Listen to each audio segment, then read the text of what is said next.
What is up guys, Speedy Stealth here, and today what I have for you guys is going to be the Sheiva best class setup. Let's get into it.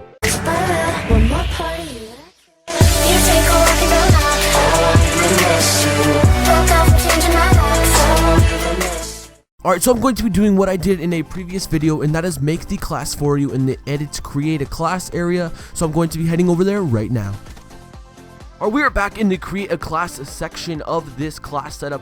Now what you're going to want to do is obviously select the Sheiva. Before I select it, it's a semi-auto marksman assault rifle, eliminates enemies, infantry, and 2 shots. Now as you can see down here at the bottom of the screen with all the stats and stuff, the damage is really probably the best in class, I believe. I'm just going to scroll through. Yes, it is easily the best in class. Fire rate obviously takes a hit, but it is a semi-auto, so your trigger finger is going to have to be there, and you're going to have to be pinpoint accuracy with this gun, which I'll talk about a little later. So let's get into the interesting stuff, which is at the actual class. So obviously we're going to have the reflex sight, because iron sights on the Sheiva is pretty garbage. The reflex sight is a precision red dot sight.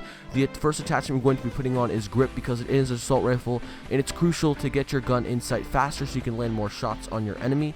The second attachment we're going to add is rapid fire, and really what it does is it increases your rate of fire with a semi-auto gun. That's actually kind of big. And then your last one can be high cal. Obviously rapid fire can be exchanged with any of these stock laser sight. Whatever you use obviously can be your decision. Again, most of these come down to personal preference. Now for lethals and tacticals, I don't put any in this class, but what you're going to want to do is you're going to want to have afterburner, because you're going to want to try to get an advantage by jumping up in the air and throwing your enemies off guard. For perk 2, personally I use fast hands or hardwired. Obviously, you know, I've read this 30,000 times, but I'll read it again. Immune to counter UAVs, power cores, EMP grenades, and smoke screens, won't trigger trip mines, shock charges, or C4 alarms, and reduces your digital imprint against enemy tracker and 6 times perks. Obviously the biggest description out of all of these, which, you know, really comes down to eliminates the most stuff out of the game. And then the last perk we're going to add is going to be tactical mask, because I tend to use this in a kind of not Nuketown style, but you know, TDM style game mode. You don't really need any of the other ones. So I guess we do have a room for lethal or tactical, so I'm just going to put on EMPs and unlock and equip. EMPs I love because it disables nearby enemy electronic systems, and it kind of gets them like no UAV and all that. I don't know, personally, just my preference. So now I'm going to be talking about the actual statistics of the gun.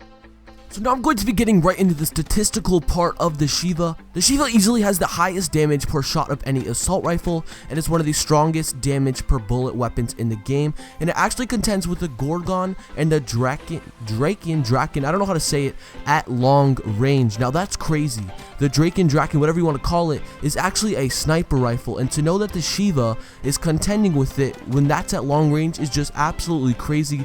This gun, if you don't believe me, will actually drop enemies.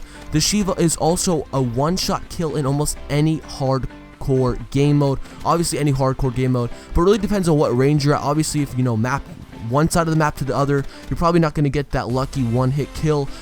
Now the only downside to this gun is that you're really going to have pinpoint accuracy, like I said earlier, and if you miss that 1 or 2 shots, it gives your enemy plenty of time to turn around and turn on you. So your one big tip with this gun is to pre-aim a lot of corners, stay at a very good distance, and make sure you get your accuracy down. You know, don't just shoot your enemies randomly, you know, hoping to get a hit marker or something, because that's just not going to happen. You're just going to have absolutely pinpoint accuracy to use this gun to its fullest potential.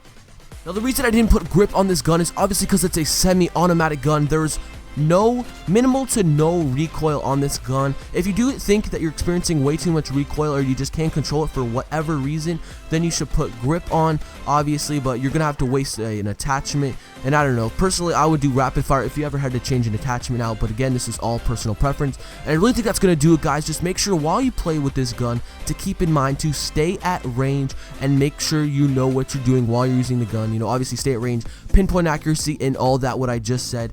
Make sure if you are new, leave a like, comment if you liked it, give me some suggestions of videos you want to see in the future. I'm always open to suggestions. Subscribe if you're new, and as always, my name is Speedy Stealth, and I'll see you in the next one.